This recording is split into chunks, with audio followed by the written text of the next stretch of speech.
What's up, guys? Oldhead Mike here, and welcome to Season Slayings. Sorry that you get attacked by a werewolf and you into the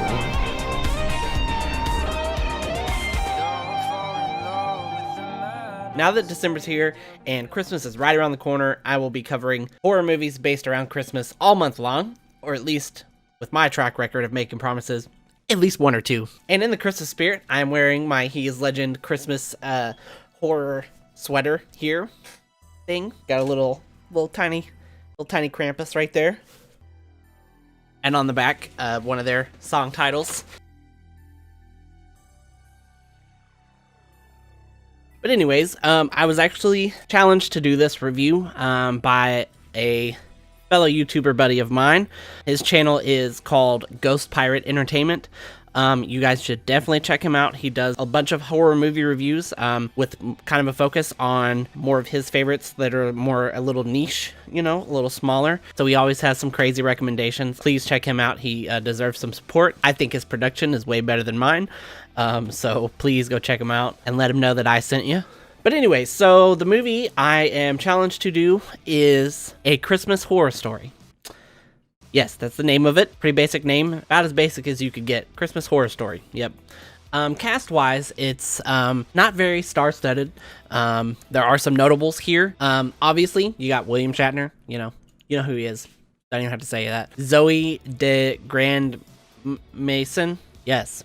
She is in Orphan Black and Riverdale. Riverdale, y'all know Riverdale. I've never watched it, but everyone knows who it is. She plays Evelyn. Shannon Cook here. He played in The Conjuring as Drew Thomas and also The 100. I know my girlfriend loves that show as Jordan Green. Alex Ozeroff, who also was in Orphan Black as well. And do not know how to say her name. I do not want to butcher her name here. One of my favorite parts of the film. She was in Working Moms. So if you're a parent and you don't mind comedy shows, great comedy show about parenthood that's on Netflix. Also, while I was looking up this cast, just find out that she was in this movie called She Never Died, which apparently is a sequel to He Never Died. Is an very interesting, awesome movie starring Henry Rollins, which is a very unique film. Definitely check that out as well. I guess I'm getting on a tangent here, but I just wanted to throw that out here. This is a really good movie. He Never Died is like a black comedy action movie that's kind of like Taken with Liam Neeson, but involves angels. So Oldhead Mike from the future here during editing, coming back to tell you that I forgot to mention the director is John Fawcett of the almighty Ginger Snaps, one of my favorite horror movies of all time, one of my favorite werewolf movies of all time. Amazing movie. Definitely watch that as well if you've never seen that. Great, with like perfect comedy in there as well. He also helped create Orphan Black, which is probably the reason why a lot of the actors in this movie were also in Orphan Black. And the fictional town, Bailey Downs, is in Orphan Black as well. So check out Orphan Black, like sci-fi. But anyways, A Christmas Horror Story. It is an anthology style horror movie that has 4 stories that are intertwined in small ways, based in this little town where crazy shit has happened. There was a murder. A couple kids died at the high school, I think it was. And so this whole town is just kind of affected by it. Everyone's on edge. Now, as I said before, there are 4 stories. There's these kids doing a video project based around the murders that had occurred. So they go into the basement of the school to just kind of do like a little documentary, little found footage documentary. And they end up getting locked in there and dealing with some supernatural stuff. The second story is the cop that was investigating the murders. He goes off with his family and goes into this land and cuts down a tree from on private property, which is a no-no. Bad cop. They have a son and he gets lost. So they start freaking out, which is terrifying for me as I'm a parent. They finally found him and bring him back home.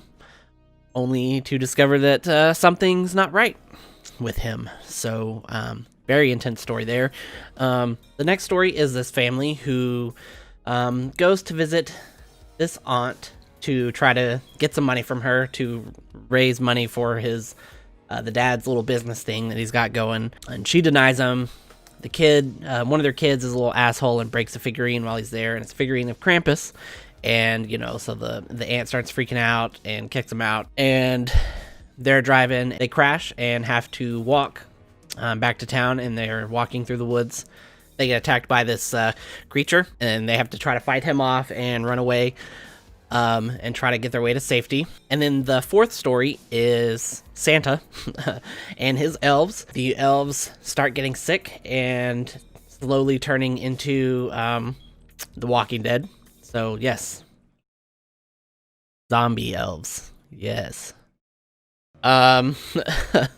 Now, one cool thing about this, like I said, it's an anthology, and they're not told one story at a time. They cut, between each one, circling around, and I think it worked out really well because, like I said, there are some connections between all these. I don't want to go too much into the story because there are some twists, mainly one big one that really kind of ties it together. All of the stories, okay, let me rephrase that. The main 3 stories, not including Santa, are all really well told. I thought they were great.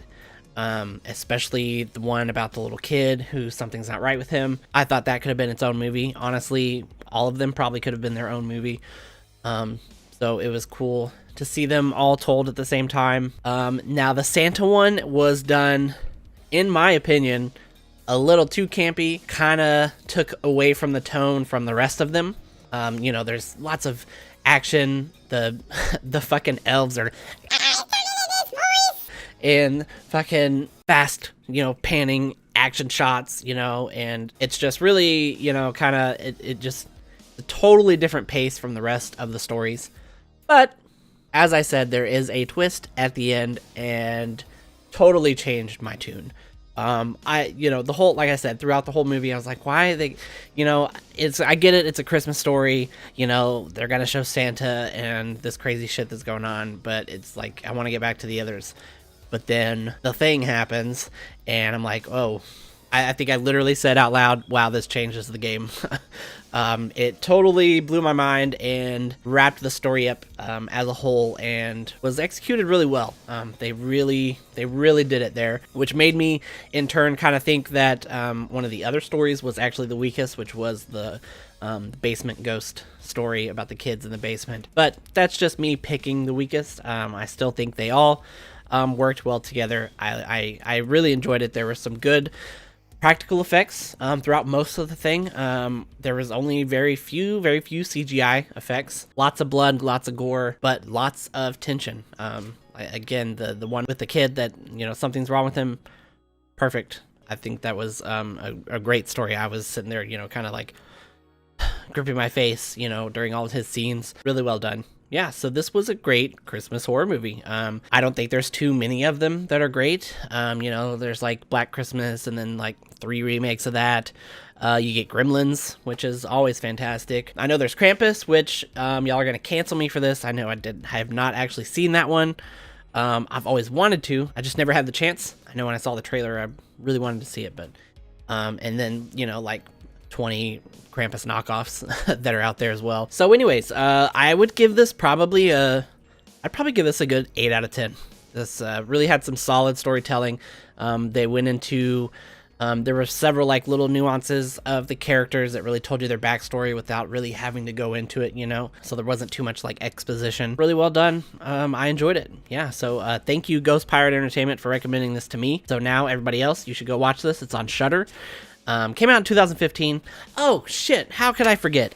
So the background story, there is a background story that's told in between all these, and it's William Shatner, Kirk.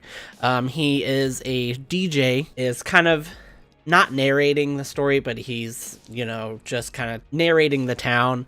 And he is telling the story about a hostage situation.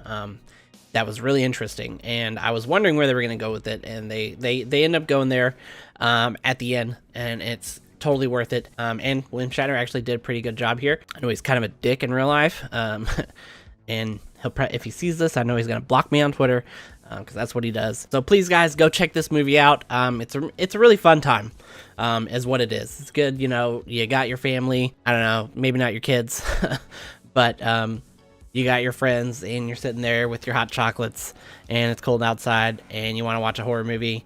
I'd say go and throw this on, because it's definitely worth it. If you have seen it, or you do go see it, please let me know what you think.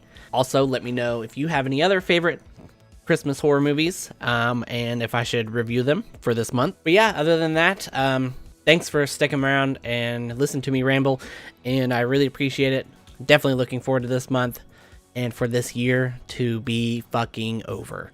So yeah, thanks for dropping by, and I'll see you guys next time. Oldhead Mike signing off, reminding you, never too old for this. Someday, love will find you. Break those chains and climb